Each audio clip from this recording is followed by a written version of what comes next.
Okay guys, meron dito Billiard tayong City. Isuzu truck na ang problema ay white smoke and then palyado, makatal yung makina. Bali ito, bagong overhaul ito, after mga overhaul ganito na. Nag-conduct tayo ng full system scan. Wala naman siyang, may lumabas siyang fault code nung after delete natin, hindi na bumalik. Pero syempre, dun sa fault code na yun, dun tayo magpo-focus kung ano yung mga binatong fault codes. Based dito talaga napakaputi ng usok, no. Then after natin mag-conduct ng full system scan, nag-visual check, visual checking tayo sa engine mismo. Wala namang leak ng mga diesel.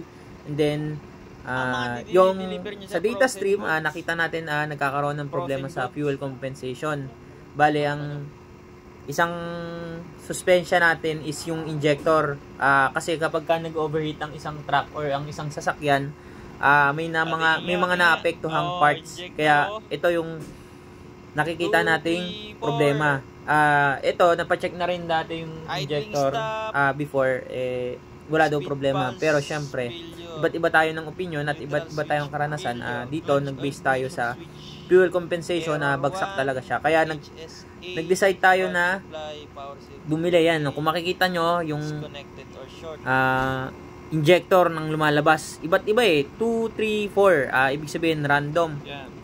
Then pero dito after natin sa fuel compensation, makikita natin na talagang bagsak yung cylinder number 3 na injector. Yun, makikita natin dito sa susunod na video. Dito pinandar natin yan. Kung makikita nyo, talagang napakakatal nya, no. Hindi normal yan. Mas pino ang andar nyan kapag ka naayos natin. Dito papakita ko sa inyo yung fuel compensation para mas maintindihan natin. Yan, dito makikita nyo may cylinder number 1, 2, 3, 4 na fuel compensation. Ngayon, dyan tayo nag-base. Makikita nyo dito ay negative. Yung iba, negative 1.5. Yung iba, negative 2.20. Yung isa, negative 1.6. Which is, pasok siya. Pero yung number 3 is 5.3. Yun yung nagiging problema niya, no. Bali, wala na siya sa standard kasi ang standard natin na fuel compensation is negative 3 to 3.0. Kaya ayun yung naging diagnosis natin. Papalitan natin ng injector para mabalik sa dati yung tamang fuel compensation para maging maganda yung idling niya. Kasi dito, based dito, nagtatanggal tayo ng mga sakit ng injector. Natatangi dun sa cylinder number 3 ay walang reaction, and then yung iba na 1, 2, and 4 is merong reaction. It means na may supply or maganda yung distribution ng diesel. Unlike dito sa cylinder number 3, walang reaction. Wala siyang, it means wala siya sa tamang standard ng fuel compensation. Ito yung surplus na nabili nating injector. Yan. Bale, nabili natin yan 7,000. Ngayon, ikakabit natin to kasi dito talaga nagkakaroon ng problema. Ngayon, pakita ko sa inyo after pagkakabit. Yan, binabaklas na yung valve cover. Yan, kung makikita nyo, saglit lang din naman baklasin, 10mm yung mga tornilyo. Then, magbaklas lang tayo mga brackets and hoses. Then, return line. Yan, matatanggal natin. Ngayon, ito yung lumang injector. Tinanggal na natin yan.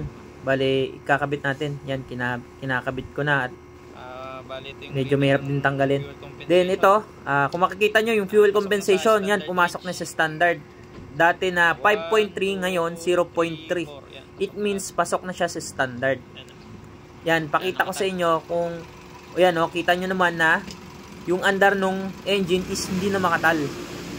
Yan o, nirev pa natin, kaya goods na yan. Then, yun, kasi ito, bagong overhaul nga, syempre, hindi naman natin masasabi lahat tayong mekaniko is perfecto. Minsan, may hindi tayo nakukuha na iba ang makakakuha. Ngayon, nakuha natin yung trouble. It means, makakabiyahe na yung truck. Kasi matagal na rin hinihintay ni sir, parang isang linggo na ganito yung problema niya. Kaya hindi niya mabiyahe kasi mabibitin siya sa ahonan. And then, low power yan. Possible. Kasi may bagsak na isang silindro. Yan, salamat guys sa panonood. Kung hindi pa kayo nakapag-subscribe sa ating channel, please subscribe and click the notification bell button para ma-update ko kayo sa mga susunod nating video. Yan, salamat at thank you ng marami.